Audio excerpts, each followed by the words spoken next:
All right. Hello, everybody. Welcome back to the Resonant State, the world's most popular podcast.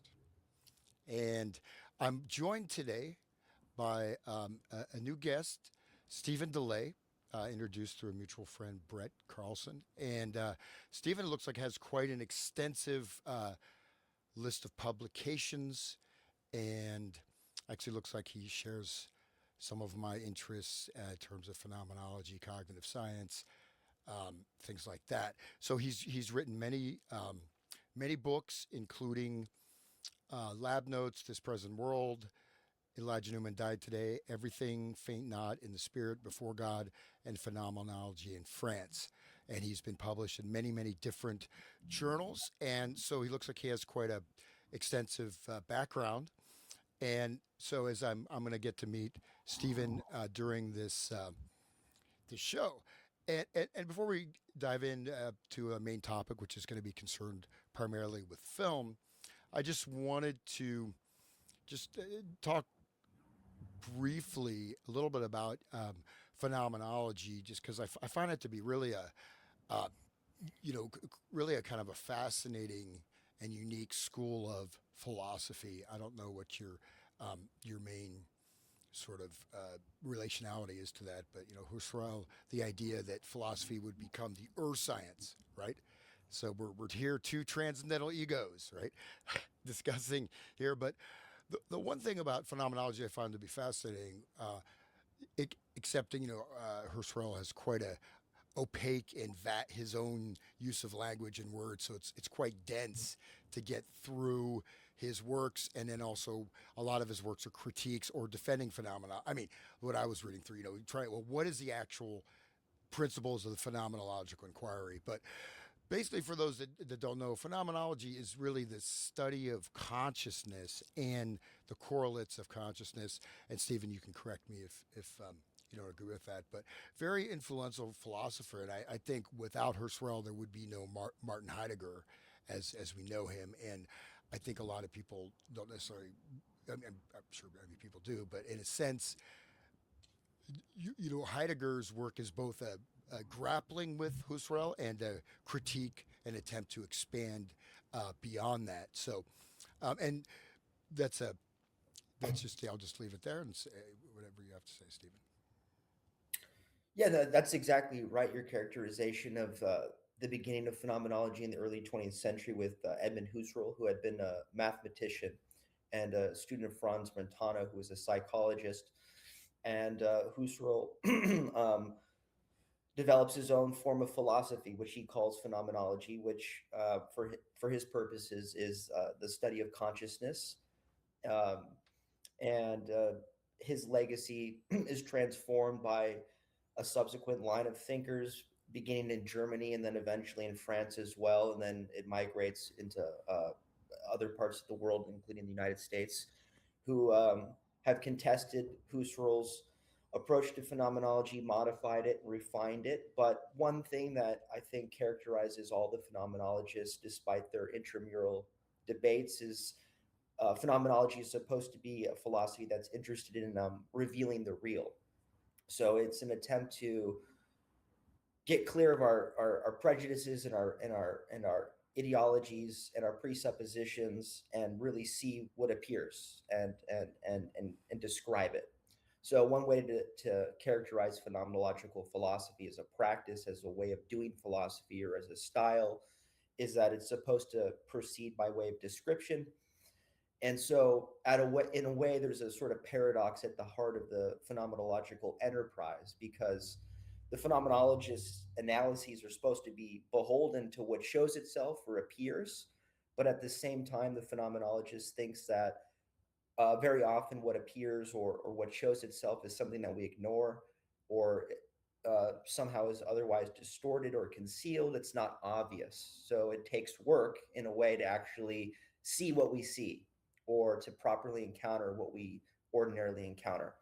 And right now, well, not right now currently, but for a long time, really, the main area of phenomenology that has interested me for a number of reasons is the work that's being done in France by a number of living French philosophers like Jean-Luc Marion, Jean-Yves Lacoste, Emmanuel Falk, and then also some late figures like Michel Henry, who died in 2002, and also Jean-Louis Chrétien. And that branch of the phenomenological tree is typically referred to as the theological turn. So in the 1980s, a number of these young French philosophers began to kind of contest the sort of atheistic legacy of phenomenology that had been inherited from Heidegger, and they started trying to think carefully about the appearing of God or the revelation of God. And so, in that respect, the phenomenological movement, at least currently as it's practiced in France, has a lot of interesting overlaps with what's traditionally considered to be theology. And for my purposes, the way that I kind of approach phenomenological philosophy is to sort of see it as a fusion of philosophy and theology in what I just call Christian existentialism. Okay, it's quite interesting. Yeah, see, I don't, in a certain way, you know, there's some very important lectures. Heidegger's lectures on Nietzsche, I think, is the best way to really get a clear understanding of Heidegger. Um, and so I think Heidegger's principle of this resolute openness, right, to the being, the body, the embodiment is the mind. The body is there before the mind. The mind encounters the body psychically, so it's the embodiment comes before the embodiment within the whole array of reality, right, of the interconnection, the internestedness of being. But even in this juncture, and you see following that Nietzschean turn that um, there is, you reach a certain peak, right? So I think what Heidegger is describing as being, he's actually wants to say God, but he can't, right? He can't, and he says it when you, like in Being in Time, for example, he describes that um, this. I won't. We'll try not to get too technical and all the, especially Heideggerian terminology. We're trying to talk about things that are more probably accessible to most people, but um, the Dasein, this idea of thrownness. I mean, there's a lot of validity to this, and the important thing is this: it does allow, like the process of bracketing, right? Allows you to take something, knowing it's an artificial suspension, and see what something actually is. And so a lot of people, a lot of the issues I think people are suffering from today, if they were able to employ that bracketing, they'd see that, wait, you know, this is, I'm actually having this issue, I'm not having these host of issues, or what's going on, right? You have people with all these different I mean, at least as far as I understand, based on the media and whatever, and even people I know personally, a lot of people are having a lot of emotional turmoil, trauma, psychological problems, etc. um, but this comes from, unless you can see what the phenomena is as it's exactly as it's arising. This is the key point. There's something that's a memory, something that is being reinstantiated, and there's something, what is actually here, what is happening, and what is the nature of the world, right? How are you connected with this whole creation? But going back to this resolute openness, and one last thing about Heidegger, I think this idea of the attunement of the mood is so important, because the mood is the underlying pre-consciousness grounding of the experiential state, right? And so without even knowing that that's there, it's like you have this whole house of cards built on an edifice that there could be a very small trigger that's creating all these other problems. But unfortunately, the whole apparatus of the medical system, the psychological industry, whatever you want to call it, is based on just symptomatic causes and just spinning around in narratives, right? So to go back to this point, I think that this idea of the attunement, the resolute openness, and even this idea of the will to power, which is actually the will as a creative being, but yet they they reach this threshold and they step away. They said, "We're not going to acknowledge God exists. We're not." And this is the point. And look what happened to Nietzsche, right? You reach these vasty loft peaks of human intellect and thought. Yes, probably syphilitic condition, but anyways, he was driven insane, right? He went completely mad, right? Probably due to medical reasons, but it's that resistance of, I think, the human, this ego or this idea that we everything to deny that God exists, right? Or everything just to hold back. Even if you're looking at how do you explain this Dasein? How do you explain this thrownness? And you say just being, So he talks about the clearing. I think he's alluding to that, but the last point I'll make is Heidegger talks about with the resolute openness, right? And so Dasein really means it's the every human entity that has consciousness, right? You have authentic and authentic consciousness, but that he says it's what you encounter is anxiety and guilt. So conscience creates guilt, and your actual embodiment creates anxiety. Well, to me that seems projective. Yes, he's going against, he's contesting Husserl's, transcendental ego, which but this goes still, this Kantian type of thing. But and what do you think about that? Because I think that this attempt, I mean, to deny or just fight against or turn against that, right? Because I think everything's leading directly to that positioning, but you're going to take this as the will to power, right? But the will to power, in a sense, is the basic embodiment that we are meant to unfold as we have in the world, right? We're not here just to be locked in a cave, right? We're here to be embodied in the world within the circumstances that surround us and to unfold our potentiality to the best we can. But this desire to, I don't know. I'm not sure what explains it, except for it's just. I don't know if you agree with that assessment, but I think it's quite profound that just all these turning and twisting just to avoid this. Well, how do you explain this whole creation then? How do you explain all this phenomena? Right. So okay. Well, there's already so much to say in reply. I think I'll just offer a few thematic remarks with an eye to the discussion that I think we're going to have regarding film, because as you may know, Heidegger is very influential in film studies, and some of the directors that happen to interest me most, particularly, have even been characterized by commentators as making films that you can consider Heideggerian cinema. um, I mean, one thing that interests Heidegger really throughout his career, but particularly when he begins to engage seriously with Nietzsche in the early 1930s and onward for the rest of his career, is this problem of nihilism. And Heidegger has a very technical notion of what he means by nihilism, but it has something to do with his critique of technology. And there again, Heidegger has a very particular notion of what he means by technology. He doesn't just mean technological devices, but he means a background understanding of what it means for a being to be a being.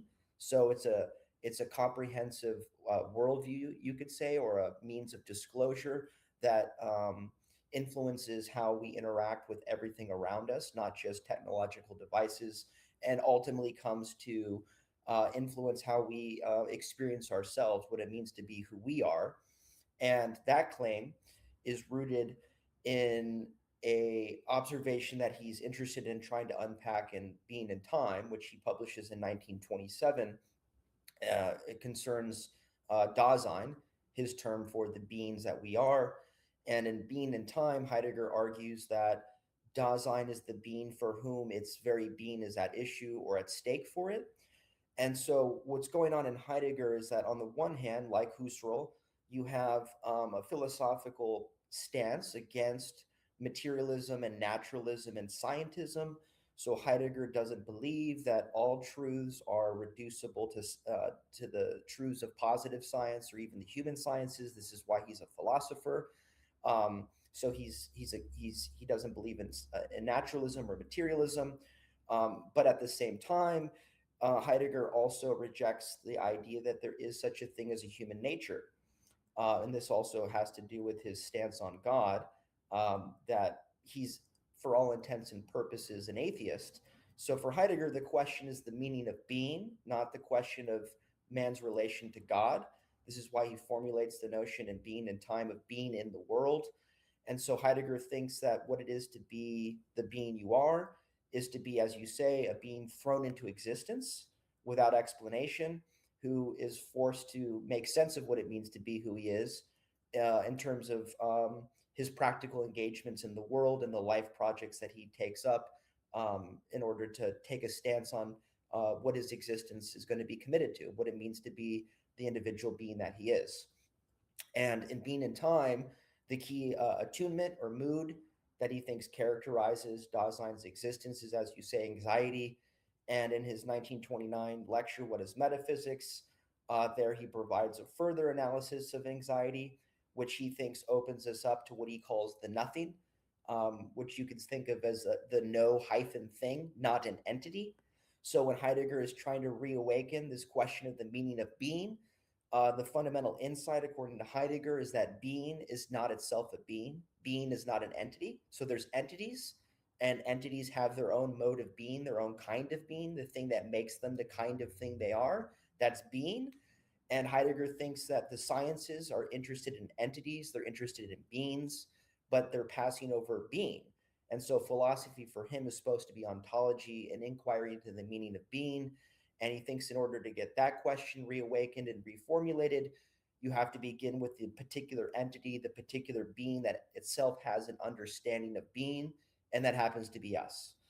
Um, so yeah, we could talk about nihilism. We can talk about technology. We can talk about moods. The final thing about Heidegger is that, um, I mean, interestingly, he doesn't have anything to say explicitly about the body in Being in Time.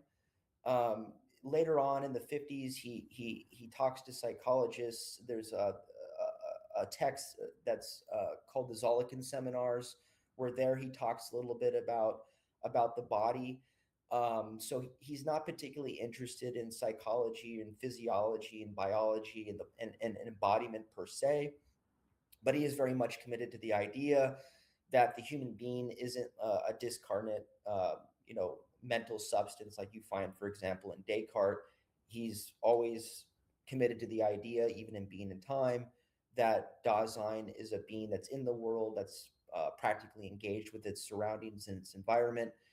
And so, anyway, that sort of background in Heidegger sort of, I think, is, you know, one point of entry into film analysis in terms of what does a movie show, how does it disclose a world, how do we view it, and how do we approach a film as a matter of interpretation. And then, of course, when you get into parapolitics and cultural engineering studies, this also raises interesting questions about um, how film can be used as a means of propaganda and how it can shape people's attitudes and change their opinions about things and even fundamentally inform their very understanding at a very fundamental primary level of what it even means to be a human being at all. Yeah, that's fascinating. Yes, we could go into this in a lot of detail. I'll leave the Heidegger. Just someone who's interested in phenomenology. We could go all Mhm. day talking about it, and it's just sort of my own, just sort of an interest of mine. My primary thing is musicology, but it's just something that I always found fascinating. But yeah, that's a great breakdown of that. He does talk about the embodiment in the lectures on Nietzsche, but it's just a few sentences, right? But he goes into this voidness, and then what really, what I sort of had, he mentions this beyond good and evil, the transvaluation of values, and he said, be wicked, do things that are wicked, engage in wickedness. There's one couple sentences where he actually says that, if this is sort of your way of finding authentic, you know and so that's where I said, wait, hold on, this to me doesn't add up correctly, or it just adds up to where you're going to go if you stay on that particular route. So yeah, let's dive into our main topic here. So it's very few very few people that aren't interested in philosophy. They tend to, the eyes glaze over. I've tried to discuss this with people, and I don't know to what extent they're like, they're even listening, or they're like, this guy's really boring, or he's really out there. But I mean, philosophy.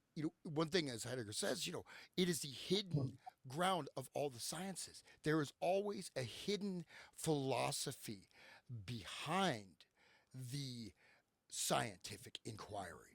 And most of the time, it's totally unconscious. And before we go into film, I'll say I did something sort of a little bit related. It was on this is published in a Routledge book. So I conducted these experiments, actually, sort of cognitive musicology, but based on gesture, visual input with particular types of singing and understanding that.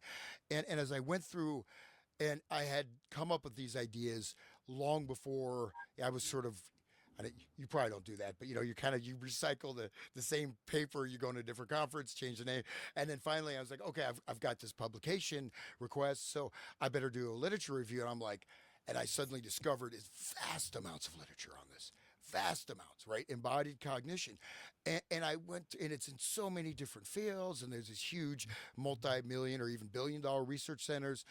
Um, but something was just it was just I couldn't get it. I couldn't something was like hitting me. It was almost causing pain. So, mental pain. Finally, I realized that the whole fun, in my opinion, which I buried in my book chapter because I thought it's going to be too confrontational because I'm actually attacking this entire field because it's based on it's not non-dual, it is dual, and it is based on this idea of robotics fundamentally, and it's based on these particular hidden philosophical assumptions that everybody's running with, right?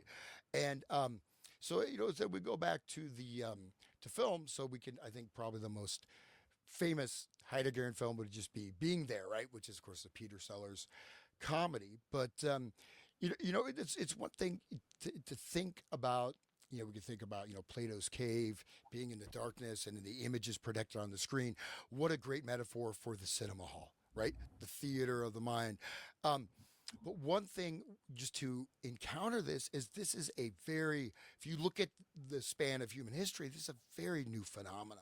We have never had such an imposition into the field of inner space, right? In terms of, yes, you have types of acculturation, you have types of conditioning, you have types of tribal myths and whatever, you can go through types of rites of passage that create this kind of a thing. But essentially, there's an induction into a reality, or at least a purported reality, that influences the basic underpinnings of you know words, images, what is external reality, what is not external reality, what is the individual, how do we relate. So it can have real, I mean, sometimes let's say Tarkovsky is a great director, he can have very profound positive impacts, but just as easily film can have incredibly powerful cultural um, impacts that can be by and large invisible even to those who are most impacted by them, or even to observers. So let's go ahead and dive into to film, and if let's. I really want to hear what you have to say on that. Oh, I mean, it's difficult to know where to begin. I mean, one place to begin is where you did, which is the obvious relationship between Plato's allegory of the cave and film as a medium. It's an image or a string of images. I mean, it gets more difficult, obviously, to characterize with digital film as opposed to the original basis of film being the actual photograph. But in any case, it's an image that we're dealing with in some respect. Although, again, it's complicated because uh, it's a representation of reality, the thing itself. Um, so you have a duplication of reality, which is curious. And the other question here is it goes back to Plato's concern about the nature of the arts and truth. And so there's a question about art's relation to truthfulness, whether or not art is inherently a means of deception or error, or if it's somehow ontologically less real than, well, reality itself, whatever it's depicting. So in the tradition of mimesis, art was always thought to be, in some sense, a representation of reality, a sort of copy of reality, a depiction, an image of reality. So there's questions about why we are even drawn to art, why we create art, what the purpose of creating art is, what the purpose of viewing and considering and interpreting art is, and how this changes the artist and the one who views or encounters the art. in the phenomenological tradition, uh, almost all the phenomenological figures have thought very highly of art for different reasons. Heidegger, of course, writes a famous essay on the origin of the work of art. Merleau-Ponty was very interested in art, particularly painting, with someone like Cézanne. Many of the phenomenologists were playwrights or novelists like Sartre, and also more recent French phenomenologists like Michel Henry. So the phenomenologists have always thought well of art. They think art is important. They think that art is a distinctive hallmark of humanity, that it's a sort of refuge for humanity, or that it can be, as technology and nihilism encroaches everywhere. One space that we may have to remain human, they think, is in the arts. But as you say, at the same time, there's inherent dangers associated with art as a medium, and it can be used as a powerful force to control and propagandize people as well. And I think this is nowhere more apparent than in film. And of course, part of this has to do with, at least in America, the film industry. Hollywood, everyone knows, it has occult roots, satanic roots.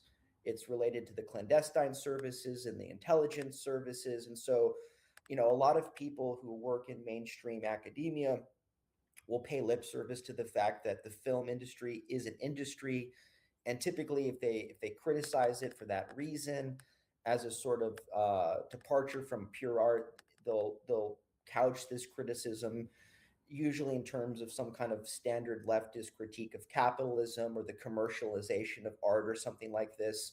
But as you're aware and your listeners are aware, there's reason to be concerned about the film industry for deeper reasons. And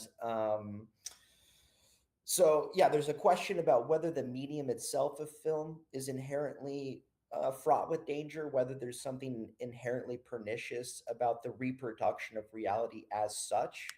And then there's question, or what whether or not this can be a good thing, whether it can be used for good purposes. You had mentioned in passing Tarkovsky, who happens to be one of my favorite directors, and I would adduce Tarkovsky as a sort of, I would consider, an exception to the rule. He's a director that, in my view, has uh, harnessed this medium of film for ultimately generally good reasons and good purposes. I think his films tend to be edifying and ennobling and beautiful and spiritual in a way that most film isn't. Um, Another director that I would mention, who I think is similar to Tarkovsky in that respect, would be Terrence Malick. But these are exceptions. We can count them, maybe like on two hands, the number of directors that, when you really seriously study their filmography, there's reasons not to think that ultimately the films they've made are bad for people to watch. Uh, Most Hollywood films are, I would say, evil, even if they're entertaining, even if they're beautiful, even if they're thought provoking in the grand scheme of things. In the long run, I think we would agree that most Hollywood film has been a negative influence in society and culture. And I think, moreover, that people who dig into the parapolitics of Hollywood and really study the philosophical and theological underpinnings of these films will see that it's not happenstance, that the people who are making, writing, producing, shooting, and starring in these films have an agenda, and there's a worldview that they're trying to purvey. And we can see how society in America has changed so much just in the last few decades, and largely it's due to film and to Hollywood. Yeah, no, just one thing about Tarkovsky is probably for sure my favorite director, but um, if you can see, I remember I probably noticed it before, but I saw the movie Fight Club, right? And Mhm. when I walked out of the movie theater, I noticed the world looked different to me. I was experiencing the movie differently. I mean, not the movie. Well, the movie, right? That's what Ken Kesey says, right? Stay in your own movie. But yeah, of course he. Um, anyways, won't get into that. It's a tangent, but it is related to with LSD and this whole expansion of consciousness, quote unquote, tied into movie reproduction, sound stimulation, nervous system stimulation, etc.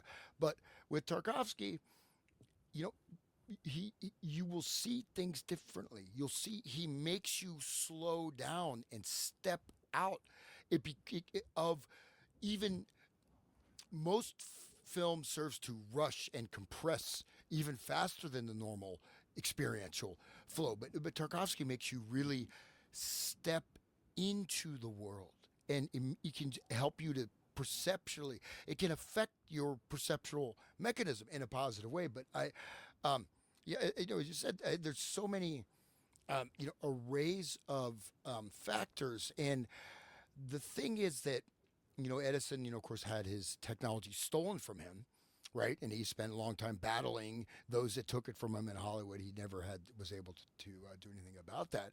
But the sort of the tragic irony is that it's almost like a whatever. I mean, I guess weapons are always going to be to create destruction, but something that could either have been tremendously beneficial. You could say like, okay, electricity. I mean, we achieve benefits through electricity. There's others who say, even back, when electrification started, this is really bad. I mean, of course, we have all the electromagnetic radiation and stuff, but this, just as an analogy, electricity, okay, powers your lights, allows us to do this conversation, and yeah, you can use it to electrocute people. You can use it to broadcast harmful, toxic frequencies that are damaging to the human organism. Um, and one of the things it's hard to really comprehend for most people, and this is, I guess, another where point, not to go too much into Heidegger, where I had some issues with Heidegger, was that I think there is some kind of fundamental innate morality in most people that are not psychopathic, right?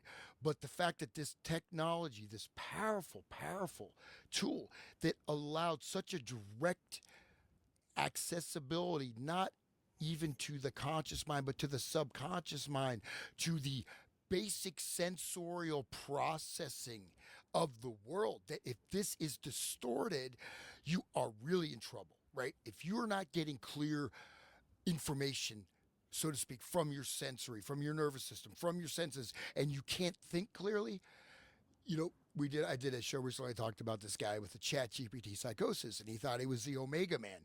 I keep bringing it up, but he went from, totally successful, everything, buying a resort, millions of dollars, to in the, standing naked in the desert waiting for the aliens to come communicate with him, because he was considered he was the messiah of the human race, and ended up with nothing. And that just happened in a matter of months. Yeah. So this shows the level of disconnection.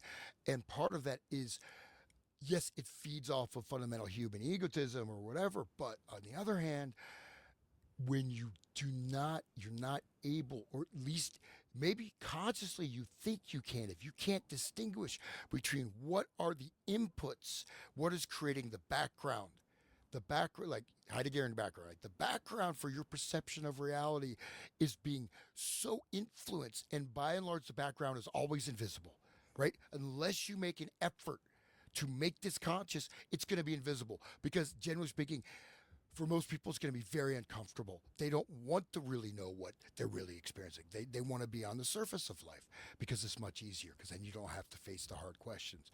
But yeah, I don't know what. Go ahead. Again, I have a number of things I could say. One thing to say is that since we're talking about Tarkovsky, I mean, one reason why he counts as what I had said as an exception to the rule is that he's a director that's associated with what people call slow cinema. And I don't mean to say that all slow cinema is good just because it's slow cinema. But one reason that, if you're looking for directors who are creating art that is beautiful and good, you could tend to find them in that tradition. It goes back to something, the famous Paul Schrader book, the Transcendental Style in Film.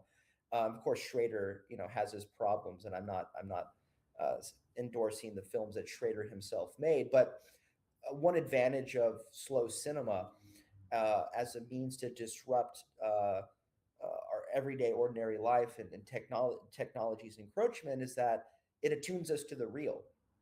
And so in that respect, you can say that films that Tarkovsky makes and similar directors, they're spiritual exercises, or they're even exercises in phenomenology, because um, they're attuning us to ordinary life, things that we normally pass over, things that we're increasingly becoming desensitized to. So film, right, as you understand it, has the ability to direct our attentions in different directions, to to attune us to certain things as opposed to others. So um, in the hands of the right director, it can begin to reawaken in us an appreciation for things that we've begun to lose an appreciation for. And the key word that isn't in Heidegger's corpus is creation.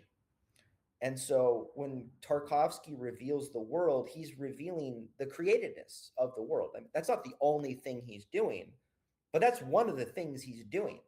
Is he's inviting us to linger on the mundane realities of creation, and linger in silence, and linger in boredom, and linger in all these human attitudes and moods and ways of inhabiting the world that make us human, that he thinks is ultimately going to direct us to some kind of transcendent spiritual reality, which for Tarkovsky himself happened to be a Christian one. And it's a similar thing in the case of Terrence Malick. Um, all of Terrence Malick's films, in my opinion anyway, are doing a similar sort of thing. They're trying to get the audience, their attempts to make the audience pay attention to experiences of the world that we're increasingly losing, right? So if everyone's on a smartphone and everybody's attached to a screen, well, then we're already removed in that regard from the world, from creation, because everything's being mediated through a screen and technology. And so, actually, paradoxically, it's through the technological device of film, of the medium of film, that someone like uh, Malick can uh, show us the world and put us back in touch with the world. And after viewing that film, it will potentially change your attitude once you leave the cinema. Of course, film can be used in another way for opposite reasons. So, if you think about desensitizing people, when the question of morality enters into this, a film like from Tarkovsky or Malick is in some ways a deeply moral film. And film critics will have to say good things about Malick's films, because obviously he's such a gifted director, and his films are technically speaking so impressive. But sometimes they kind of balk at the moral dimension of his films.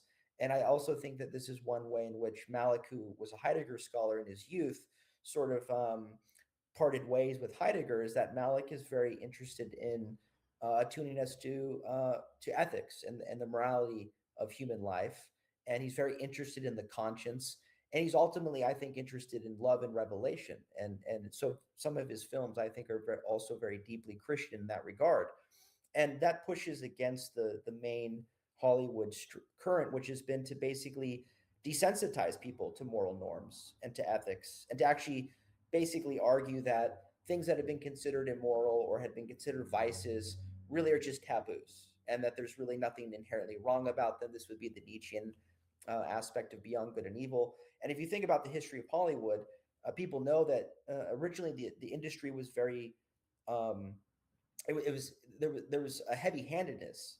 There were moral codes. There were certain things films couldn't show. There were certain uh, depictions of immoral behavior that the films couldn't display.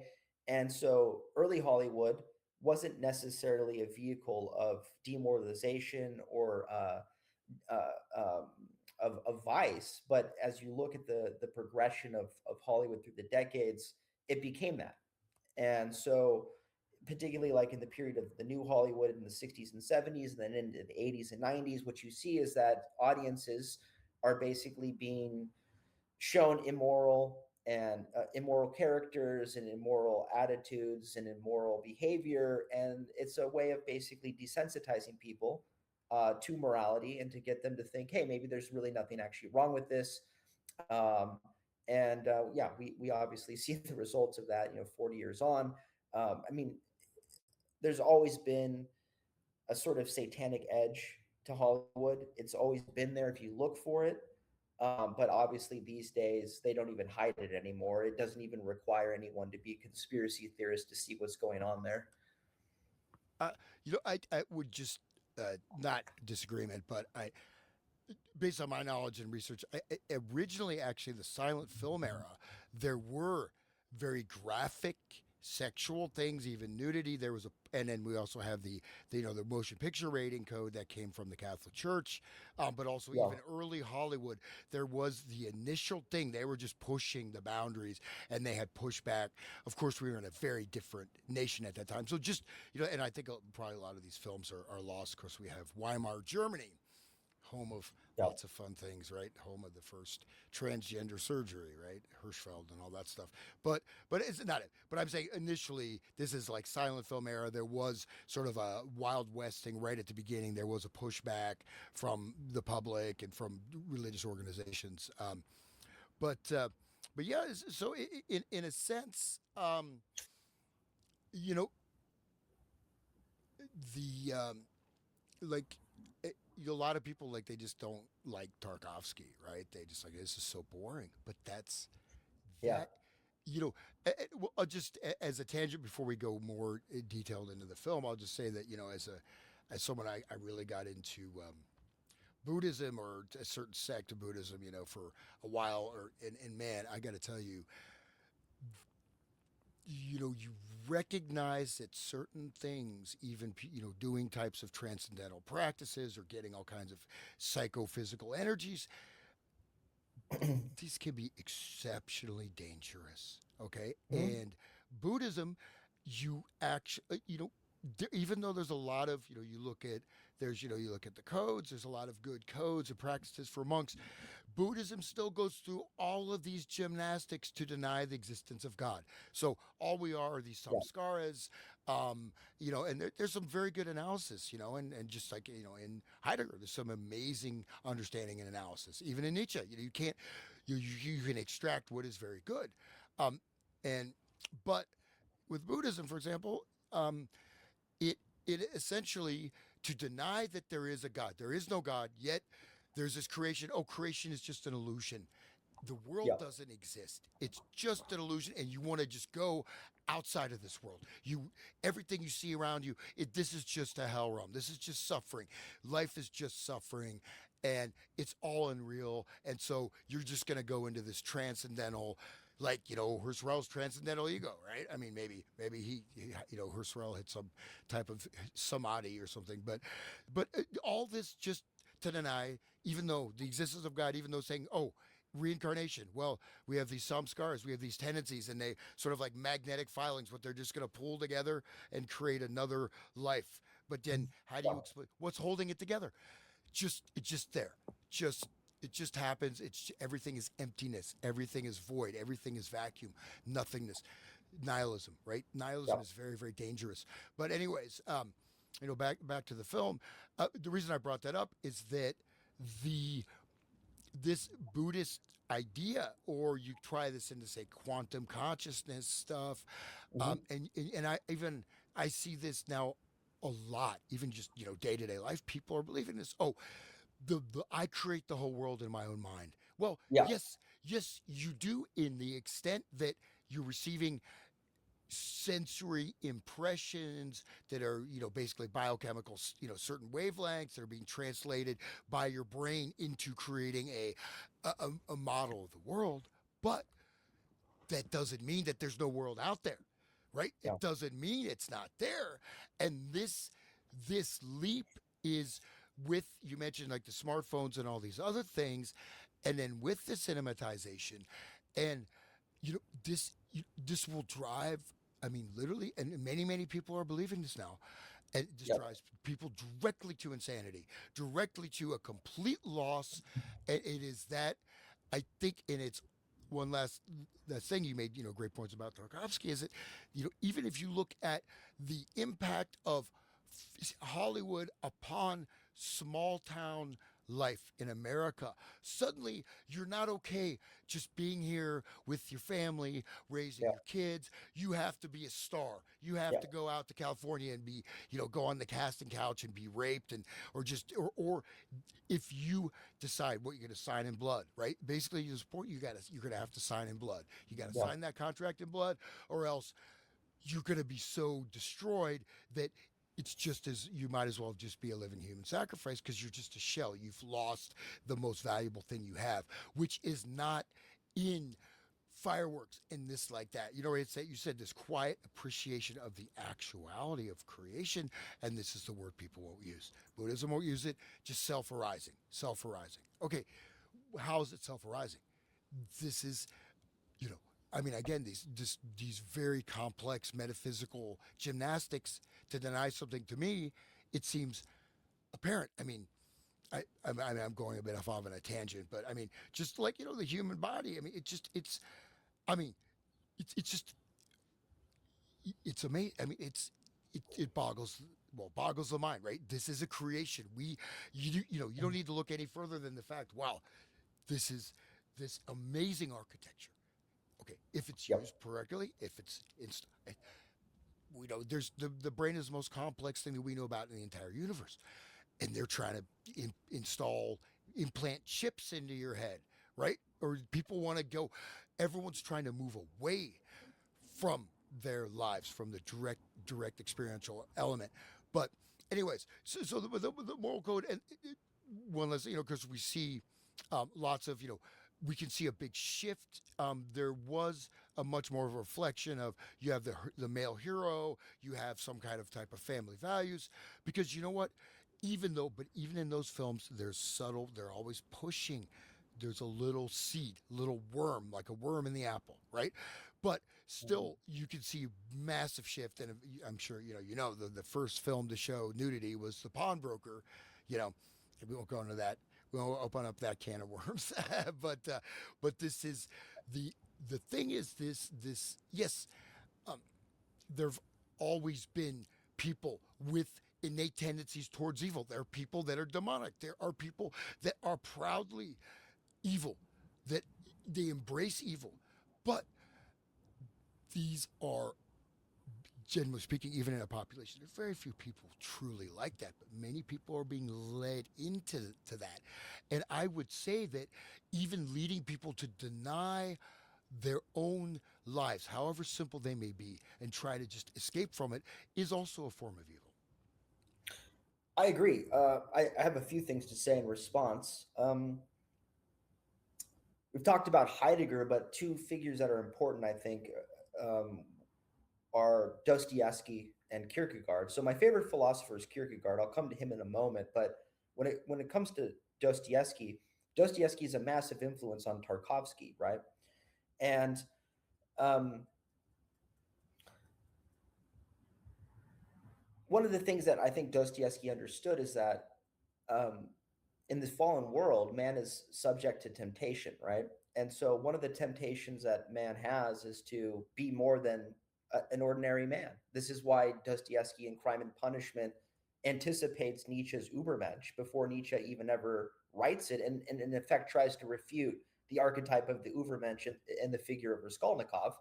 And Dostoevsky's attempted refutation of the Übermensch hinges on the conscience and the imago Dei, and that man can't escape the moral law within him, and ultimately the figure of Christ.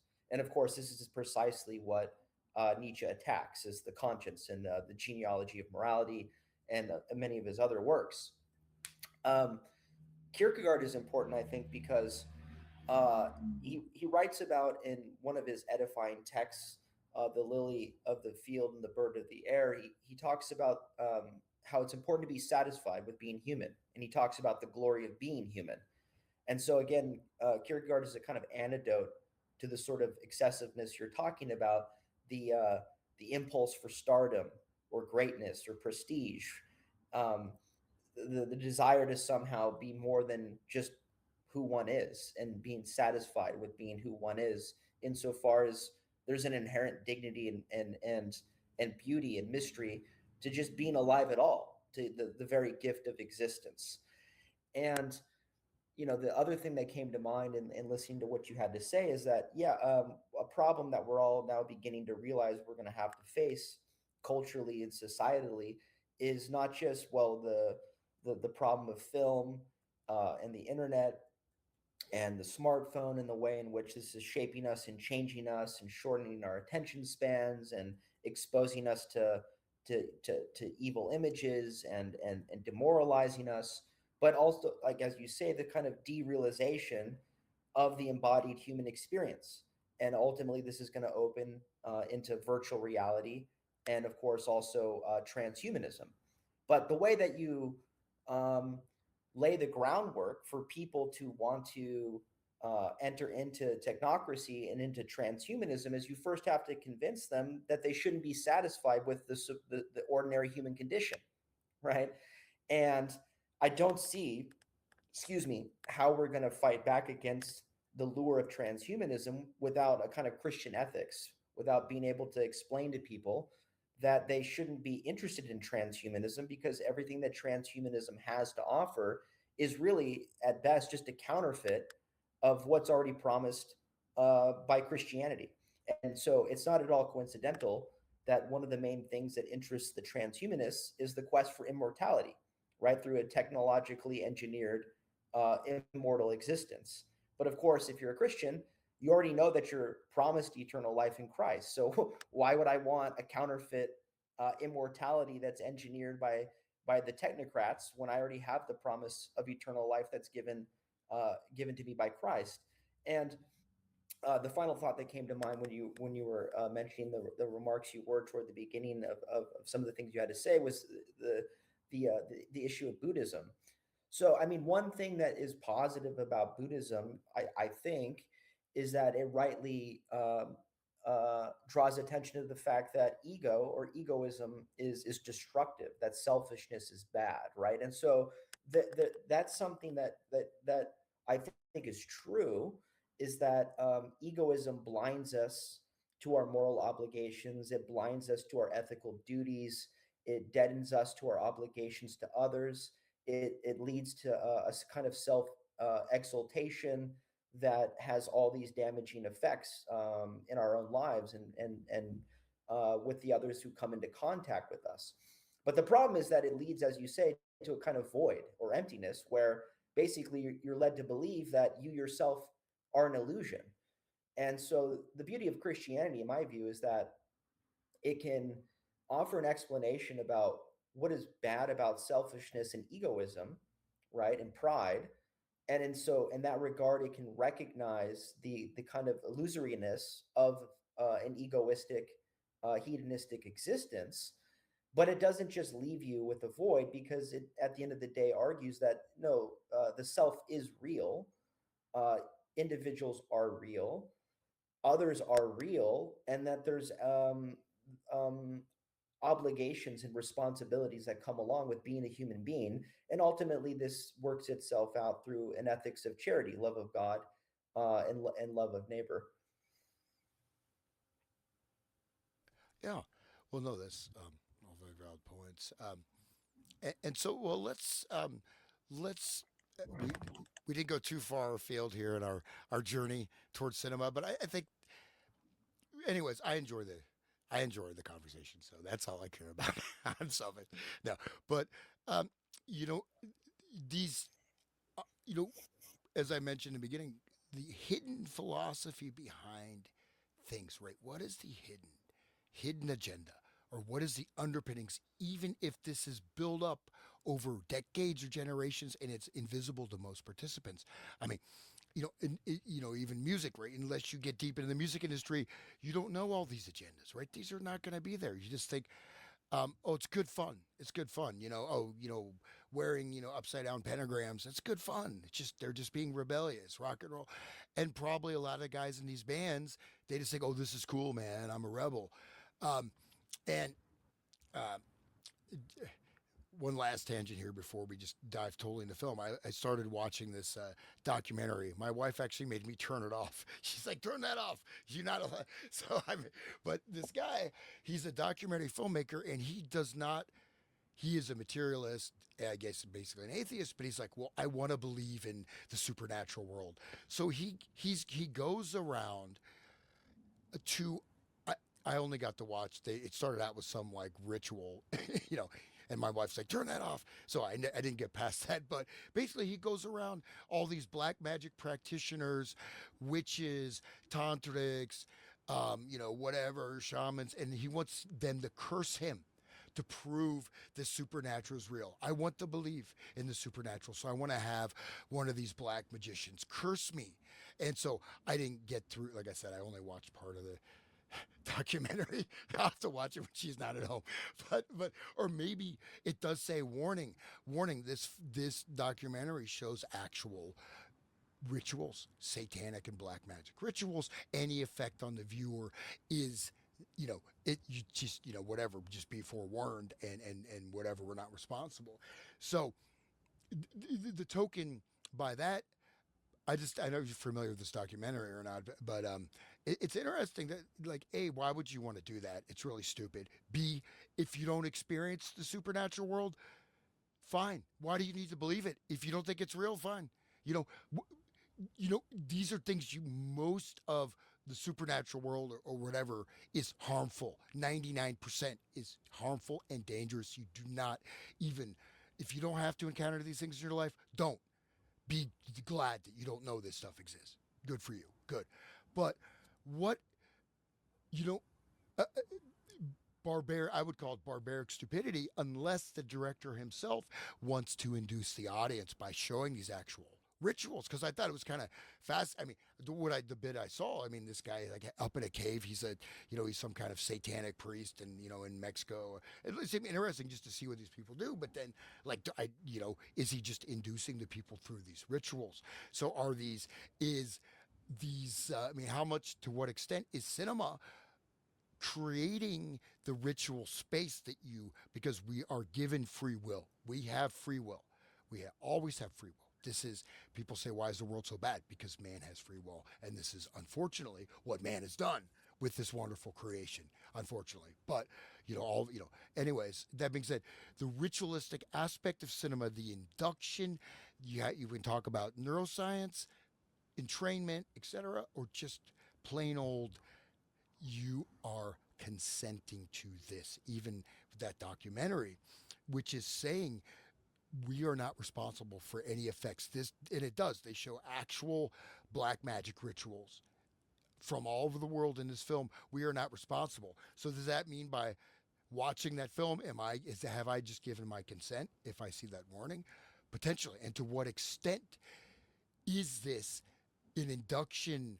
And in a sense, is it not only hijacking your free will, but it creates a voluntary space? I choose to watch this pornography, right?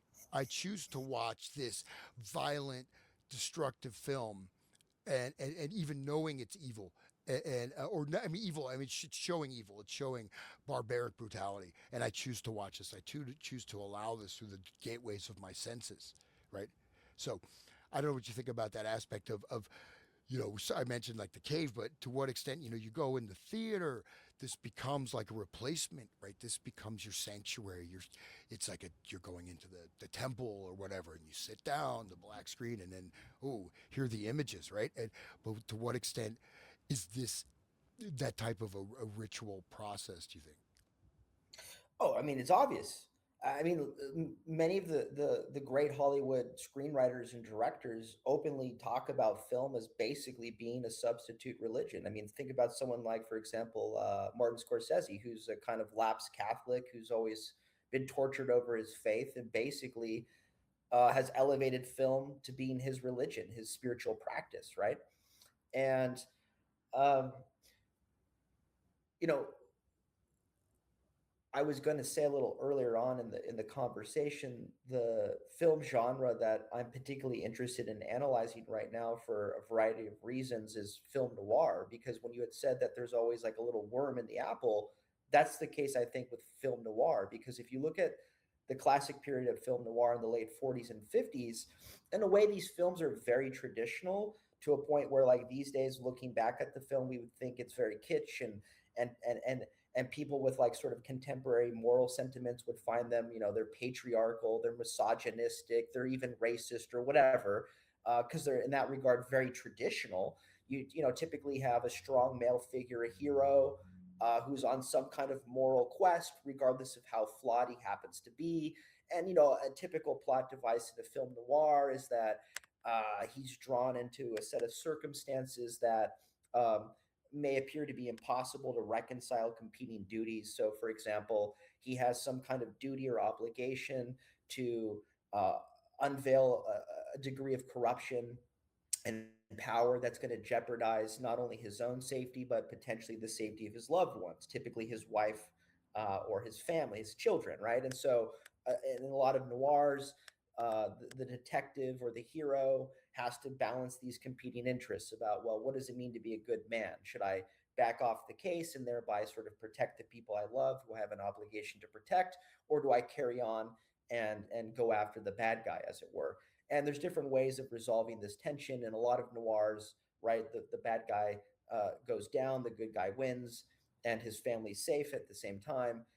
In other noirs, for example, The Big Heat with Glenn Ford, uh, the hero is sort of drawn onto this somewhat moral quest through a revenge fantasy, right? Because his wife is actually murdered by the bad guy, and so that's what sort of inspires him to track down who's responsible. But the worm, the apple and the worm, is always that there's a kind of moral ambiguity. So a lot of these directors in these classic noirs like to highlight the fact that there isn't necessarily anything such thing as a perfect hero. The hero has his own vices, he has his own weaknesses. He still sometimes does things that are morally objectionable, even if it's in the pursuit of an ultimately good purpose. So you get this logic of things are okay as long as the ends meet the goal, and you get this idea of the psychological double, that somehow the good guy and the bad guy are more or less the same person. They understand each other because, in a way, there isn't really a difference between them. And all of this just gets intensified through the progression of the genre of film noir, so that by the time you reach the period of like neo noir in the 70s and then into the 80s, and then even more recently with films like Heat in the 90s or Drive in the early 2000 teens, um, you get the idea that, well, there isn't really actually a hero. So there's a kind of feedback loop, because the notion of a hero or a good man, which in the period of classic noir is depicted as a real life inhabitable possibility in the world, that you could actually be a good detective, right, and do the right thing even among a corrupt police, a corrupt police force in a corrupt city. This was supposed to be a kind of depiction of a real possibility. I mean, it's theatricalized and maybe somewhat hyperbolic. It's entertaining or something, but it's more or less plausible or real. It's presented as a real possibility, a way that a man could actually respond to a real life set of circumstances, and it's supposed to convey this moral message that would be a good way to respond to that set of circumstances. But by the time you get into the 80s with a film like Year of the Dragon or some of these other neo noirs, they've destroyed the entire archetype of the hero. So that the archetype of the hero, which previously in the period of classic noir was supposed to depict a real way of being, a real possibility, is now just become a cinematic caricature. It's deconstructed and it's presented on the screen in the film through the plot as just being a myth. So, for example, in Year of the Dragon, starring Mickey Rourke, the ordinary plot device of classic noir is completely subverted and inverted. What do I mean? I mentioned Glenn Ford in The Big Heat. Well, he goes after Lagana, the head mobster in the town, partly because Lagana kills his wife in a car bomb, right? And so the Glenn Ford character wants to track down Lagana and his henchmen for having killed his wife. Well, in Year of the Dragon, Mickey Rourke's character is having an affair with a local reporter. He's in a dead end marriage. He's completely neglectful of his wife. She wants to start a family. So he's not a family man. He's not protecting his family. He doesn't have children. He's disengaged in his marriage. He's not concerned for her safety. And in fact, his wife, Connie, dies halfway through the film. And it's a complete afterthought to him. He carries on with the case after his own wife dies. So it's not a revenge quest to avenge her being killed. It's not a film that ends with him having successfully protected her and defended her, or, for example, having failed to do so.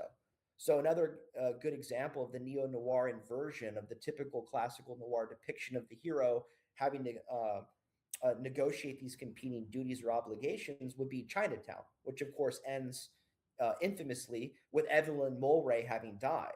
So, partly because of Geddes' own uh, meddling in this corruption that Polanski wants to basically suggest he should have never gotten involved in, right?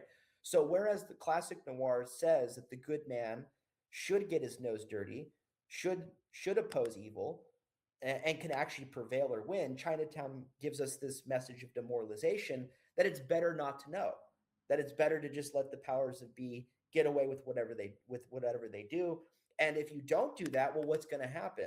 You're actually going to create more evil because look what happened to Evelyn Mulray, right? So it's very interesting, I think, by way of summary here, to just analyze the progression of film noir as a genre, as it's evolved throughout the decades, and its depiction of the hero and masculinity and patriarchy and virtue and principle, and then also see how that progression of the genre, which has deconstructed the archetype of the hero, also happens to coincide with shifting attitudes in society itself. So again, you see that these films are shaping society itself. Because, for example, like by the time you get into the 80s with Mickey Rourke and Year of the Dragon, that film would just not have made sense to an audience in the 1950s who were watching Glenn Ford classic noirs. They weren't attuned to that kind of depiction of a supposed hero or even an anti-hero. They would have just seen him as a villain. Whereas by the time we get into the 80s with Michael Cimino directing this film and Oliver Stone having written it, the audience in the 80s in a way sort of identifies with the Mickey Rourke character. There's something that now seems plausible about a man in his situation being the kind of man he is, responding to the situation he finds himself in the way he responds to it. So you can see the shift in societal values, the shift in masculinity, the shift in marital relations, the shift in attitudes towards adultery, and all these things, even just from the early 50s into the 80s by the time we reach a film like Year of the Dragon. Well, and that's a very astute, and that's actually that's certainly true. And well, one of the things though, I mean, you go, I mean, the progression. In the noir, though, I mean, of course, there are a number of films with very, part of it is the ambiguous morality, the femme fatale, um, Yeah, sometimes the ending. You find it more, I think, in the books, right? So you have a lot of that whole genre, which actually starts, sort of as that sort of detective fiction and noir novels, some of which I think are quite good at least, but some of those are quite dark. But I think we have reached a point. Well, I'll just say one thing, like given the fact that this has such an impact, right, on culture and society, why would you want to deliberately create a society of people that you know you can choose what you want to believe, but this idea that okay, this art is going to tear apart everything you think is real and it's going to make you feel hopeless and despondent and depressed. yeah, Why would you want to see that? Or why do you want to promote even okay, whatever you want to say the nature of society and reality is, why do you want to promote things that are going to create more destabilization in society, that are going to create sense of you can't do anything, a sense of futility, yeah, or yeah, oh, so just real quick, this leads to our current state, which is where think of a movie even with the hero anymore. You can't, and then the hero, they're going to actually have people that are actually like Wolf of Wall Street, case in point, yeah, right? This is glorifying this man who destroyed thousands, potentially hundreds of thousands of people's lives through financial fraud, got off scot free, and live this totally debased, drug, sex, and rock and roll lifestyle. And yet Yeah. he is a hero. And in fact, and this is something I had to decompress from, because in fact, it's gotten so inverted that if you if you have if you care about family, if you care about respecting authority, if you care about making a better world, if you want, you don't, what I'm trying to say is that it's shown that to be a hero, like, I mean, I grew up with this, right? It is, you have to sleep with lots of women. Yeah. Only a weak man is faithful to one woman. Yeah. Who that's a if you're falling into the trap that they've set for you, and if you try to maintain a moral life, right? You are living in a falsity. To be a hero, you have to shatter all Well, these the idea is, I illusions. mean, I don't mean to interrupt, but yeah, the idea is that you're a dupe, right? The idea is that you're a sucker, that you've self-inhibited, that you think that you're obligated to live this moral life, and really it's just a sham. I mean, to your point about the hero, I mean, isn't it interesting that most of the Hollywood films that are made now today, if there is anything resembling a hero, it's a superhero.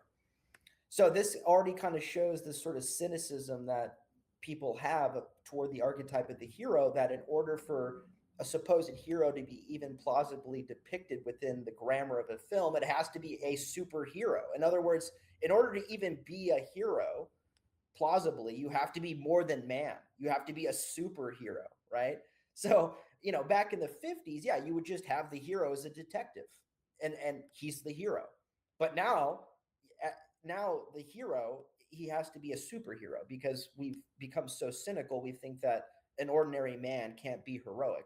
And part of this has to do, again, with the demoralization that I'm getting at. I mean, and it also has to do with the issue of truth. I mean, the underlying message of Polanski's Chinatown is that it's better not to know, that it's somehow good to remain willfully ignorant about evil. And ultimately, the truly demoralizing message of the film is that it's futile to know, that the truth doesn't matter, because evil is going to prevail anyway, no matter what you learn or come to know. And to your point about why would they be making films like these? Well, I mean, part of it is, I'm sure you've read Tom O'Neill's book Chaos on Manson. It's not a book I fully endorse. I don't think that book really gets at a lot of important issues, but it does interestingly mention Polanski.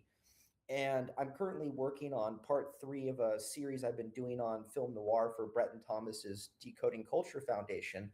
And the first two components of that series focused on Chinatown, and the third part's going to focus on this film I've been mentioning, Year of the Dragon, and also this classic noir from the 50s called Where the Sidewalk Ends.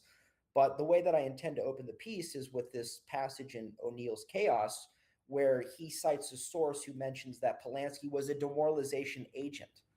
And so I think that it's clear that Polanski was a demoralization agent just through a phenomenological interpretation of his films. I don't think you have to know anything personally about Polanski to gather that from the film, because the film, I think, is very clearly uh, intending to do that.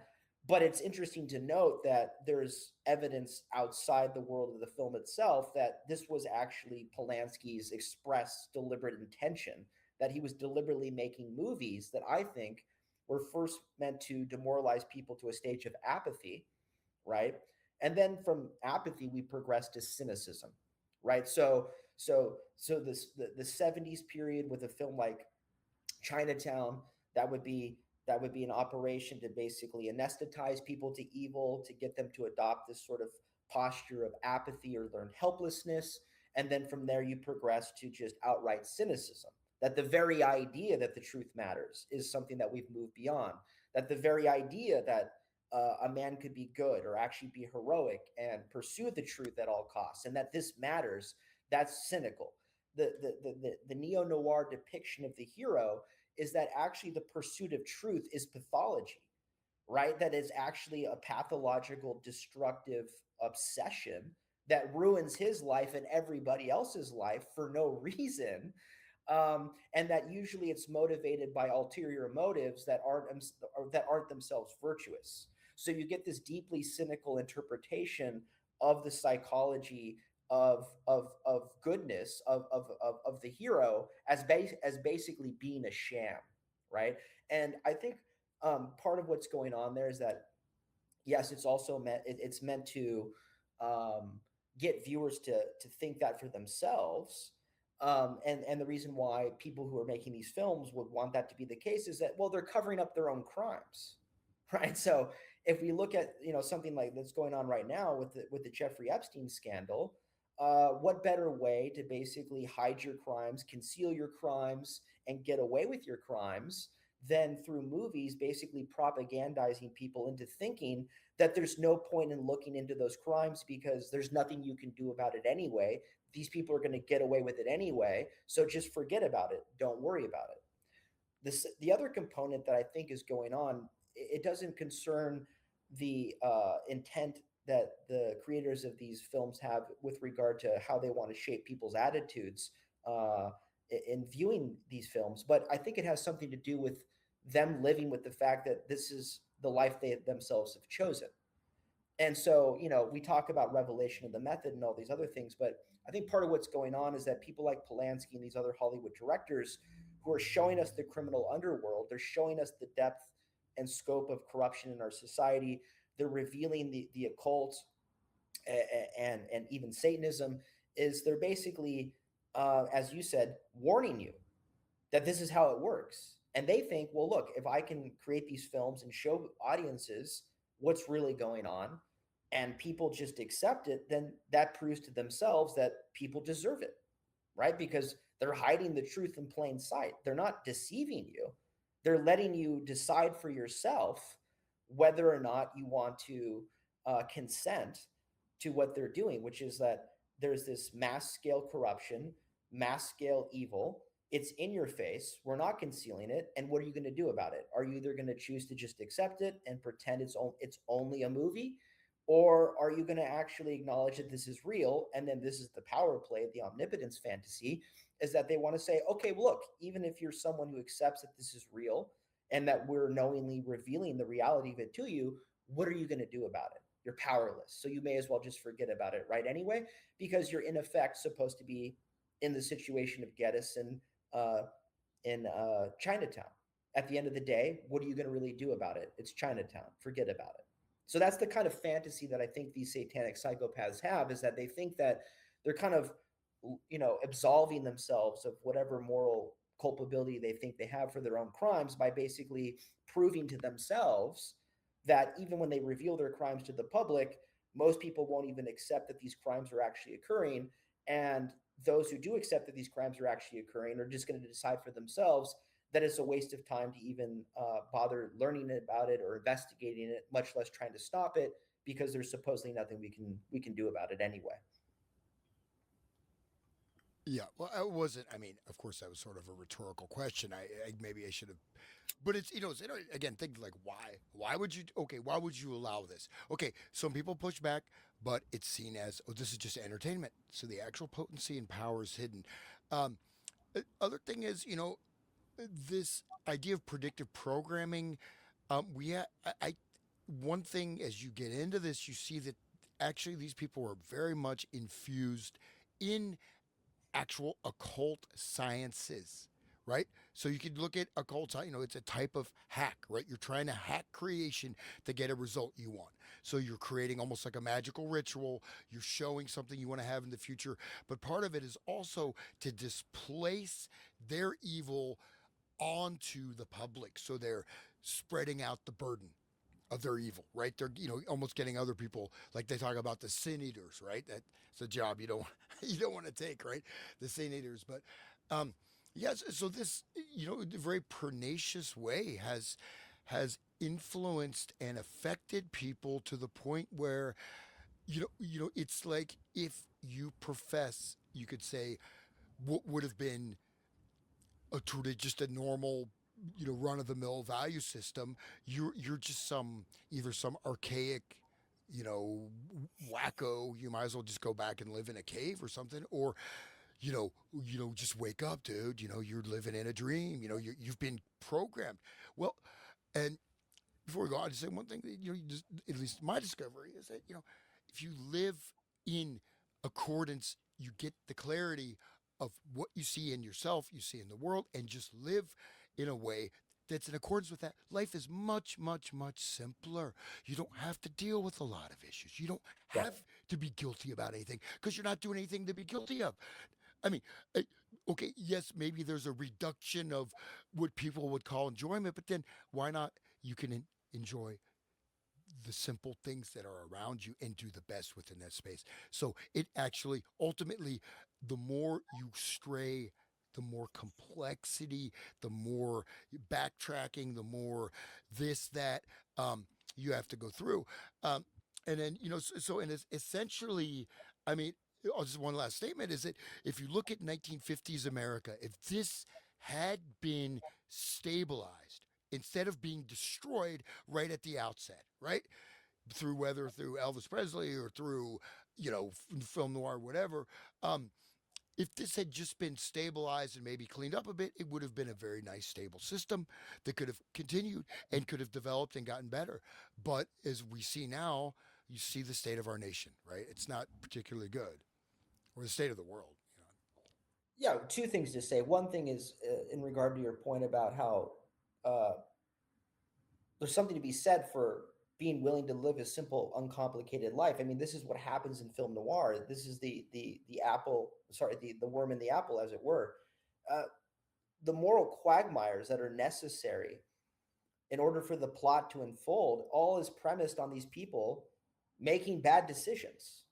So at any point, they could just extricate themselves from the entire plot trajectory by just repenting and getting out of it. Now, they may be murdered for it or something, but very often these characters end up dying anyway. I mean, the quintessential case is like in the bank heist or something where the robbers are all getting together and there's all these intrigues that follow with double crossings and this and that. And you're watching the logic of the film. And yes, there is a logic. Events unfold intelligibly. You could even say naturally in light of these characters being the kinds of people they are, but it's all self-induced, right? So, I mean, that's why classic noir, it has a dimension of tragedy to it. Like these directors are at the time, because of the prevailing moral norms of the society at the time, they do kind of pay lip service to the fact that these are broken people who in a way are bringing about their own ruin, right? But there's never really a suggestion that that fundamentally calls into question the decision of these people to just live that life in the way they are at all. It's always like they're sort of just victims of circumstances and events kind of unfold as they do given the situation they find themselves in, but there's never the suggestion given that they could just extricate themselves entirely from it by just no longer being that kind of person, right? um, and the other point about this is that um, so people who dig into parapolitics and the occult know that there was always these bizarre cases of ritual murder. You think, for example, of the Black Dahlia, which potentially implicates even someone like John Huston himself. I think it's in part one of the noir series. I had said a little bit about John Huston and his apparent connections to the occult, and he had a string of fatal car accidents that he was involved in when he was a driver. He had a woman who died in a car crash on Sunset Boulevard, and one of his wives later died in a car accident in France. And so, um, what I'm getting at is that the satanic underbelly of Hollywood has always been there. These people were always engaging in these occult rituals. There always was this criminal underworld that was depicted in the films. It's just that at the time it was so well hidden from public consciousness that when people were giving glimpses of it through a film, they thought it was just a film. Now we're at a situation where, in the wake of all these scandals that have been revealed over the decades, particularly in the '80s with McMartin and Presidio and the Finders and Dutroux and now Epstein, we know, well, no, actually, these things are real. These so-called VIP pedophile networks are real. The snuff industry is real. Satanic rituals are real. Cannibalism is real. This is all real. And so now, if we watch movies like this, we know that we are viewing depictions of things that actually happen, whereas before audiences would have just written it off as as a story, as fiction. So you again, yeah, there's some kind of spiritual working when it comes to revelation of the method that audiences over the decades have been desensitized and acclimated to these formerly hidden things that are now in the open, and they're things that we have to grapple with as no longer just stories or movies or whatever or books, but realities about what's really going on in the actual world. I think really it's the point is that ultimately you go through frustration. Now, is just as a brief tangent, if you decide to live and shift your life to living in a very in this sense, does that mean you're passive? No. That means you will, if necessary, yes, you stand up fearlessly without any hesitation, right? But you may go through a period of lots of difficulty. It may be very unpleasant, um, but eventually you will get to a space of clarity. But if it's just like Nietzsche, any or even the Buddha or Buddhism, you're just running away from something. You're going to keep spinning in circles. At least there is some. I mean, yes, there's a lot of very very good things in Buddhism for sure too, but and maybe misguided, but we're looking at something far different to ultimately make people accept and embrace evil as the only way to go. Like, not only do I, you know, just become a cynic, but from cynicism, you go next step, next step, next step, next step. And I'll just one example to me is um, the horrible to me is actually it's nauseating, it's disgusting, it's sad, but what young women get into the porn industry and just think this is something to do to make money, like you are defiling your body, you're doing something that's so it's just if you look at it, it's really horrific, but then they're it's normalized. I mean, you can see it's across the board, and there's a video. So that's an example of something that I would consider, if you engage in that, you are you are committing acts of evil against your own self. That and there's a certain point, I think, within this progression where you may not be able to, okay, you can probably always come back, but it's going to be really really hard, and you may end up completely shattered, and you know what I mean. And that's sort of the process of going on, so you get to a point where it's going to be, for you to get out of what you've put yourself into, either you're going to say, well, it's a lot easier, I'll just fully embrace evil. If there's no way out of this, I can't get out of this, I've gone too far. Or you're just not even a human being anymore, you're just controlled by all these other forces. um, and I think this the idea, again, the desensitization and the fact that it doesn't make a difference. Well, you can make every day, we can make a difference, right? Just even in a small way, at least try, right? But this idea that it's futile, right? You can't do anything about it.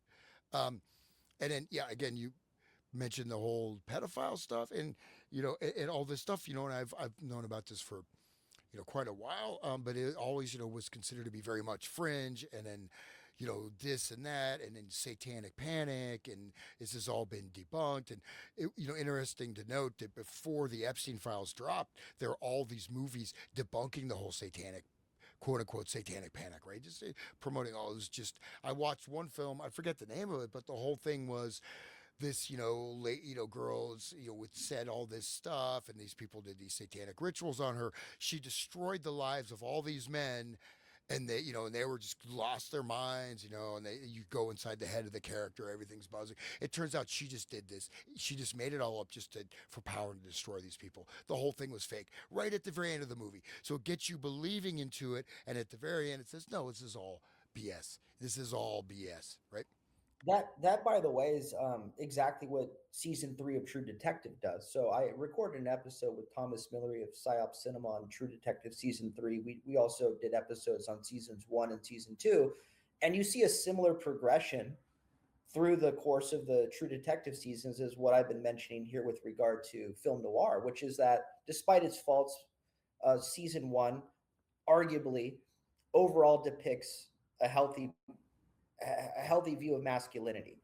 You know, two guys who, despite their flaws, come together for a good reason and against all odds, do whatever they can to the best of their ability to oppose evil and and not quit. And by the time you get to season, and of course, um, the entire point, in a way, of season one is that it's depicting what Dave McGowan called the pedopocracy, right? That there are powerful people, not just in Louisiana but elsewhere, um, who are committing these heinous crimes against children, um, and it's ultimately ritualistic and occult. And season one takes that dimension of our world seriously. It's not meant to suggest that this is just fanciful. But when you come to season three, you get a complete reversal. So it deliberately starts with a setup that appears is going to unveil what we all know to be the pedopocracy. And there's a number of cases it's directly alluding to: the West Memphis Three, the Johnny Gosh disappearance, the Finders, I think North Fox Island. And by the end of the season, what you come to find is that the hypothesis that the two detectives in season three are proceeding on, which is that they've stumbled into some kind of occult ritualistic child abuse network, turns out not to be the case. So in season three, you're basically led to believe that the pedopocracy hypothesis that by the time this season was made had more or less become mainstream after Pizzagate and a number of these other scandals had broken, actually isn't the case. And so they're having trouble though with this Epstein scandal, because it does not go away, if you haven't noticed. And I believe that there's something significant about that, why it hasn't gone away, because there was a number of years, starting, I think, really in around 21, when this thing left the news. And it was appearing to be destined to become just the latest scandal that people like us are going to analyze on podcasts for the next 20 years. And that's all it was going to be, was just a topic of conspiratorial parapolitical interest. And then all of a sudden, here we are in 26, and these files are released. Not all of them by any means, but some of them. And it's certainly more files than most of us would have ever thought would have been released 3 years ago. And now we're talking about potential prosecutions, and we're already getting resignations. So we had the guy that runs the World Economic Forum who resigned yesterday. Larry Summers had to resign at Harvard. Prince Andrew was arrested. Lord Mandelson was arrested. Now, of course, people can say, well, this is only performative, and it's not enough yet. And it isn't. It's not enough yet. But if you look at where we've come from in 2019, when Epstein was arrested, to where we are now, it's clear to me that the people behind these things are not comfortable. They didn't expect Polymarket yesterday to have to announce that Ariana de Rothschild is under investigation. I mean, these files, the ones we do have, are extraordinary. We have emails from Epstein, and I think it's 2016 or 2014, emailing Peter Thiel, telling Peter Thiel that he, Epstein, represents the Rothschilds. Now, I mean, as you know, people who have been talking about the Rothschild family for 20, 30, however many years, that was considered cuckoo town, even though it was all documented and it was very obvious. So now we're basically living through a conspiracy theorist 101 YouTube channel video about Rothschild conspiracies in their own documents from the DOJ's website. So we're in extraordinary times. And I'm optimistic, actually, and this would mean more to you if you knew who I am and how I typically tend to think about these sorts of cases. I'm actually optimistic that we're going to get more than most people would think, and I think that this initial round of resignations and arrests is really only the beginning. And I think that more people are going to go down for this than we may have thought, certainly more than they ever thought, because in 2021, 22, 23, 24, Epstein was really a dead issue. There were researchers who continued to work on it, but it was on the fringes. It was not a news story. It was not a live scandal. It was something that most people thought was just going to be behind us. And the final point that I would make here is that you had mentioned the satanic panic. And of course, if all of us know who have done the research and looked into these things, that was a complete misnomer. I was born in '86. So I have memories in childhood of hearing about the Dutroux scandal. and I also have memories of McMartin. And I remember my dad reading Alexander Cockburn in the L.A. Times and the Wall Street Journal, who wrote the infamous pieces covering up McMartin, where he claimed that it was a panic, that the kids were lying, that they had been coached by these psychiatrists and their parents, that there were no tunnels, massive cover up, as we know. And there are journalists now, particularly a guy like Michael Tracy, who I've had my eye on now for a year, who's trying to reuse the previous satanic panic narrative to cover up the Epstein scandal, which they're now calling a quote moral panic. So if you read outlets like Compact Magazine, or you read Quillet, or you look at a lot of these big accounts on Twitter, they're basically redeploying the same narrative that they used back in the 80s and 90s to cover up the cases we know about then, with the term of the satanic panic. And now they're calling the Epstein scandal a moral panic or a witch hunt.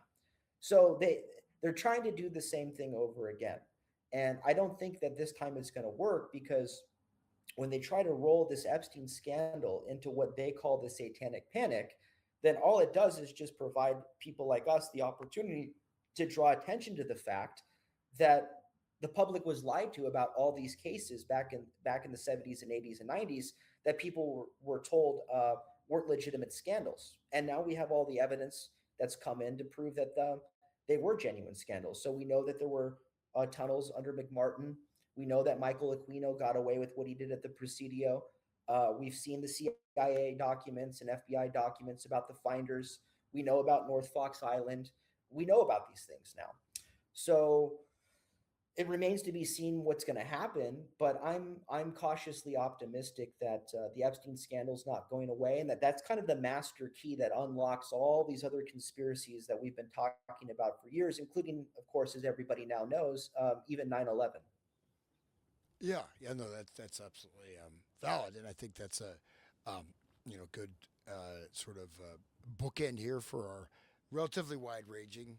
I guess if if you like playing video games and watching reality TV, this is not a wide this may be outside of your what do they call it, your sandbox or whatever. But we covered a lot of information. I think that's a great bookend to show, and we'll probably have you back on. We can get a little more focused on specific cinema. But yeah, I think that the Epstein scandal, the uniqueness. So you go back.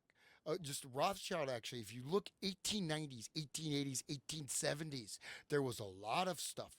Andrew Jackson, you knew about, this whole thing. This is not new. And yet, we see, this, there was a huge clampdown on this. And Cockburn, of course, was with the Nation magazine. This is the intellectual elite, the leftist elite. This is the people that know better, the college professors, the intelligentsia, right? And so the McMartin thing, and I have all like Ted Gunderson's, I've got all his original documentation on that. Some people say he was, this is a little bit hard to ascertain. There can be a lot of disinformation about people who are doing good work. Other people, there's an anecdote. Okay, he called Michael Aquino every day or something. I mean, is that true or not? Who knows? Yeah. But I did hear a more credible source that Ted Gunderson was a former FBI guy who helped bring the stuff out on shows like the Prophecy Club, which is considered super, right, far right Christian conspiracy theory stuff back in the 80s, 90s. This would have been like, you just won't touch this with a 10-foot pole unless you're Yeah. not living in a bunker somewhere. You know what I Yeah, mean? yeah, Unless you, yeah, yeah, yeah, yeah, yeah. No, I yeah, remember. Yeah, I remember. Yeah, yeah. I mean, like, that's like Branch Davidian, Randy Weaver stuff. Who those guys were all right, by the way. I mean, we know that now. Actually, what was going on in the '90s with the Vince Foster murder and the Promise Software and Danny Casolaro and yeah, the octopus thing, and then, but also, it's even bigger than this, right? Of course, was the whole Boys Town thing, right?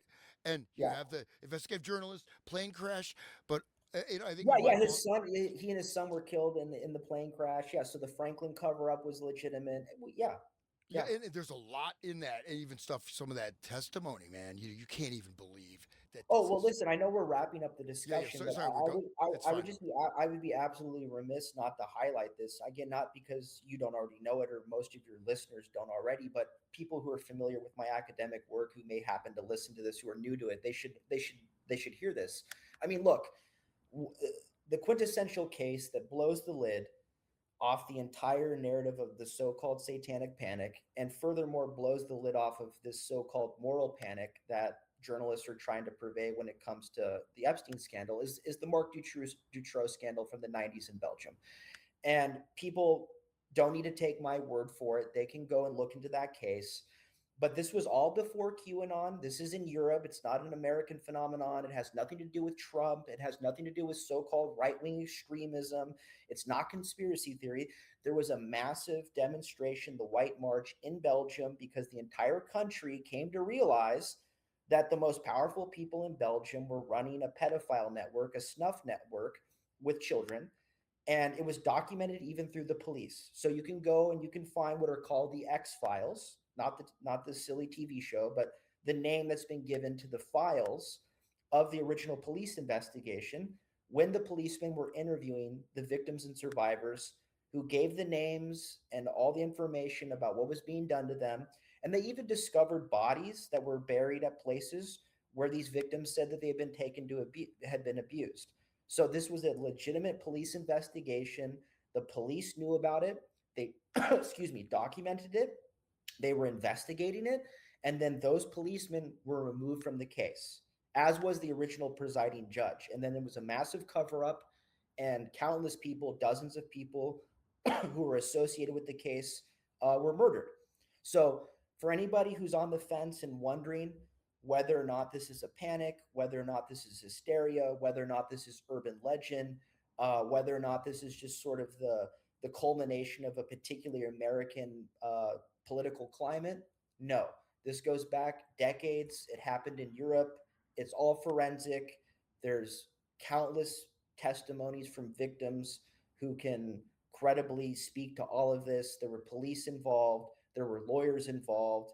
We know it happened. And the people who did it, they got away with it. So there's no disputing the fact that these rings do exist, that they have intelligence connections, that they go up to the highest echelons of power in whatever country they're operating in, and that these cover-ups happen, and these cover-ups have been successful in the past. And the same techniques that were used to cover up those previous scandals, we're now witnessing those same tactics being redeployed now when it comes to the Epstein scandal. And I do think part of the reason why it's being done is because they don't want people to realize that these are the tactics that have been used in the past. Because as I say, Epstein is just the master key. It unlocks all these other previous scandals that they thought they had gotten away with. And now it's all just coming back. Yeah, no, you're absolutely right. And Dutroux scandal, yeah, of course. And that again, but who was Dutroux? He was sort of the fixer, right? He was Yeah, he was a low level. He was a low level low guy. level guy. But this, and they let him out of prison, right? Yeah. But then at least the people, of course, Belgium is a much smaller country, but people took to the streets. There's tons of disinformation. You've got, QAnon, whatever. I mean, all these different things. But one of the problems fundamentally, of course, is the left side of the parliament and the right side of the parliament. We can go back to the French Revolution. Everyone thinks that was a great thing. Well, no, it's run total Masonic thing, absolute crazed barbarism. And you look at Gustave Le Bon, the crowd, people, you can drive masses to mass insanity. Maybe many people are basically animals, with two legs, upright animals. But we, that being said, I mean, this is the deployment of, you could say, aggregate vector force that I think finally it's kind of like the dome, right? The artificial dome, right? The terror dome, or so you can look at it almost like a dome that prevents human consciousness from escaping this artificial reality. This is like a big crack in this whole system. And I think it's very important to keep. I've been doing a lot of shows with William and Sean McCann, William Ramsey, and stuff on going through the actual documents. There's Yep. just so much in there, but yeah, to connect all this stuff together, because it is all of a piece, right? It is all of a piece, and I'm wondering, for me, I like the historical thing, Gilles de Rais, right? So this, the Gilles de Rais, like one of the original Satanists, right? This, French nobleman who was just kept going deeper and deeper and deeper till and all these the peasants would disappear and all this stuff. And so was this, to what extent did these practices move into all levels of the elite, et cetera, et cetera? And so, but I think it's a great opportunity. And last note, just like Michael Hoffman, you're probably familiar with Michael Hoffman, like he talks Yeah. about, like it, this is the ultimate stage of demoralization. Ibulia, loss of will, is when, okay, you find out that, okay, well, they've been, autism is caused by injections of some sort. Oh, this has happened, that happened, and people just don't even care. You reveal it's right there, and nobody responds. And I think it had reached a point where it seemed like nothing would break that dam. But I think this has, and I think that it's very important that we don't relent, at least in whatever small impact I have. And you mentioned academia, and that's one of the reasons I had hesitated to do this. I kept thinking, well, I mean, hopefully this is not. I still do stuff, academic stuff, and I sort of a separate thing. I don't definitely don't want anybody at universities that I'm supposed to like do stuff and like watching my shows. Please do not watch my podcast. Well, Or may I give you some anecdotes that might encourage you in that regard? sure, sure, sure. And I understand we're short on time, so I won't belabor the point. But we didn't discuss anything about my academic background, which is fine. But just for the sake of those who don't know who I am, I did a DPhil at Oxford, and I am an academic philosopher. I've had academic positions at Wake Forest University, and I'm currently at the Global Center for Advanced Studies. And a great portion of my authorial productivity is still academic. I publish with academic presses. I have articles in academic edited volumes. I write book reviews. So I am an academic, but at the same time, I'm also interested in this parapolitical research. And I hate the term, but I've also become something of an activist because I recognize that we need people with these credentials who are in a way part of the system to begin talking about these things openly. And so I've really just glommed onto this Epstein thing. And I've been working on it for 7 years. And I've sent letters to Harvard and MIT, and corresponded with mainstream journalists at the New York Times and the Boston Globe. And I've done podcast appearances, on shows like these and PsyOps Cinema, Jason Horsley's stuff, Sean McCann's program, Wake the Dead, um, William Ramsey Investigates, where I've openly talked about this stuff. And I've gone through the history of satanic ritual abuse. I've talked about cultural engineering. I've talked about predictive programming. I've talked about VIP pedophile networks. And I did this at a time when my colleagues literally thought I was insane, that I was schizophrenic, and that I had completely lost my mind. And they didn't know how to reconcile the fact that I would come onto programs like these and talk about the kinds of things I am today, while simultaneously doing this very credible, sophisticated mainstream philosophical work. And within the last year or so, I've had a number of colleagues and friends of mine who have had discussions with me privately, just as recently as last week, come to me and tell me that they are now researching this stuff. These are very, very smart senior academic philosophers who are taking crash courses in all the texts that we have been reading for years. They're now reading Dave McGowan. They're reading Hoffman, and they're really starting to wrap their minds around this stuff. And I had a guy tell me just a couple of weeks ago, he said, well, when Pizzagate broke in 2016, he said, I thought that was crazy. And he said, I now understand that there's something there to it, because for him, this Epstein case, it was too much to look away from. He sees it. So I'm hearing from a lot of mainstream academic philosophers who are very senior, very well respected, and they're now recognizing that this is real, and they're trying to understand it, and they're researching it for themselves. So I think the days of academics being able to pretend that this was fringe, that it doesn't deserve to be taken seriously, that there's no evidence for it, those days are behind us, because at least from what I'm seeing, there's more and more guys who are increasingly becoming interested in this and realize that it has to be dealt with. So I wouldn't be concerned about that. I actually think miraculously, it's going to be the other way around. When I was sending these letters into Harvard and MIT 6 years ago saying that Epstein was an intelligence asset, I was asking for a number of people at Harvard to step down. I was talking about the donations they were receiving. I was talking about the research that Epstein was doing with them. people thought that I was destroying my career. They thought that I was ruining my reputation. They thought that I was making a fool of myself. And now, actually, it's the other way around. It's all the people who knew that this was going on and chose not to say anything about it. It's those people who are going to have a reckoning, because they're going to have to explain how they could have known that this was going on and they deliberately decided not to say anything. So I wouldn't be hesitant about talking about this anymore. I wouldn't be embarrassed about it. I wouldn't be shy about it. I think we have the momentum, and I think that the people who have wanted to ignore this for too long are going to have to face accountability for that, because really it was unacceptable. I mean, these people knew what was going on. This is what happened at Harvard. This is what happened at MIT. Everybody knew what was going on, and they didn't say anything, and that's a huge problem. Yeah, yeah. Well, that's part of it. Just real briefly is that I just try to keep separate. I'm sure people can look me up. I know there was some impact. I just didn't. I'm not going to mention it in conversation with people just because I know they, I mean, like they said, they'll literally think you are insane.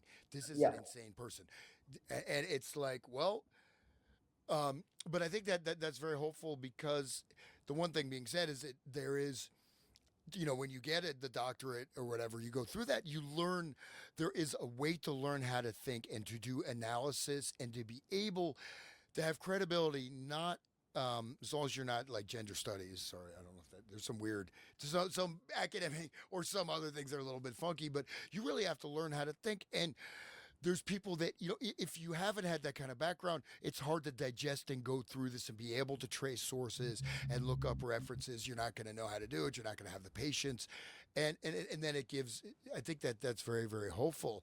All right, well, yep, we will now end the show here with our with Stephen. So it was a great pleasure having you on here. And before we go, would you like to tell, and please like and subscribe Resonant State. I'm on YouTube, BitChute, Spotify, Odyssey, and Rumble. Please support the show in whatever capacity you can.